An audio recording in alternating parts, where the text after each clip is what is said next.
Hi, I'm Tony Fleming. Welcome to Fleming's Ultimate Garage.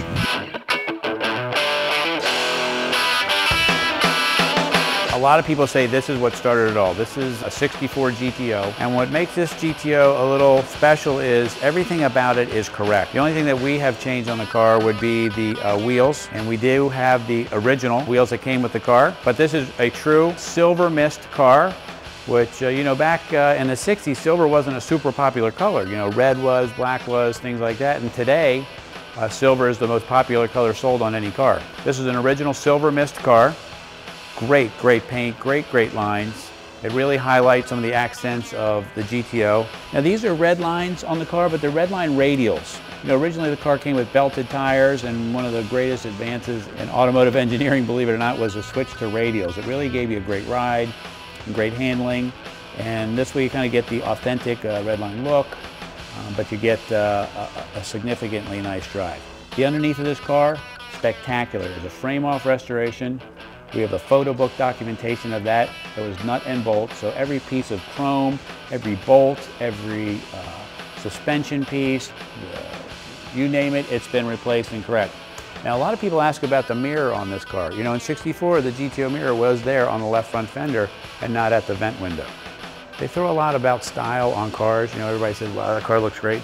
You need to look at this GTO for a minute and you'll see why it really sold as well as it did. Like, just look at the badge alone. It's got kind of the checkered flags in it with the red racing stripe, 6.5 liter, that's a 389. And that theme kind of carried over into the interior. Let me show you what this car looks like inside. Now, everything inside this car is stock. Came with the black bucket seat interior with factory console. One of the things I love about this car is the 4-spoke wheel, but my favorite thing about the whole car is actually the dash. This is the engine turn dash, which was like a real, you know, in the 20s and 30s, that was a big styling treatment for very expensive cars.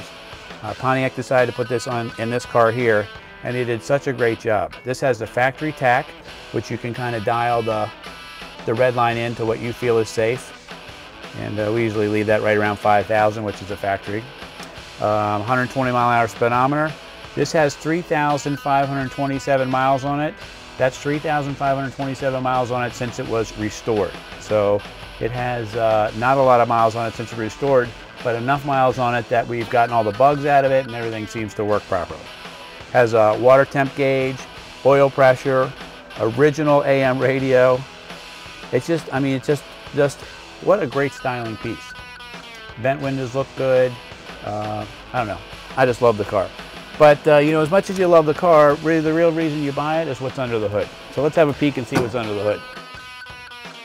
This started the trend here. This is a 389 Tripower, meaning it has 3 two-barrel carburetors, GM hoses, the correct radiator, battery topper, the voltage regulators detailed, the wiper motors detailed and stamped correctly, overflow bottle, washer bottle. But when you pop the hood on this car, you know, the big thing about these cars that most people ask, is it a 4-barrel, is it a Tripower? This one is the real deal, all correct. Pontiac Historical Society has said that this car came from the factory with the 389 and the Tripower. One other nice option on this car is power steering, which a lot of us forget to ask about. These cars are big and they were heavy, and trying to drive a 4-speed with no power steering.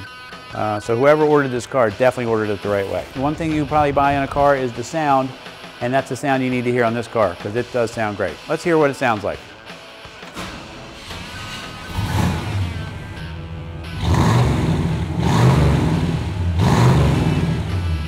There's a lot of great muscle cars out there, and this car is one of the nicest we've ever had. But an added bonus to any car is if you know a little bit about how it's restored and who did it. And what we have is a lot of documentation on this car. And you know, a lot of people try to make clones and things like that. This car here is just a nut and bolt. Every piece journal checked, weighted, balanced.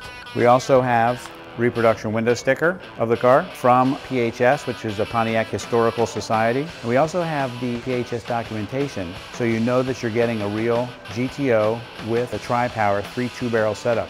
That's today's car, Fleming's Ultimate Garage, 301-816-1000.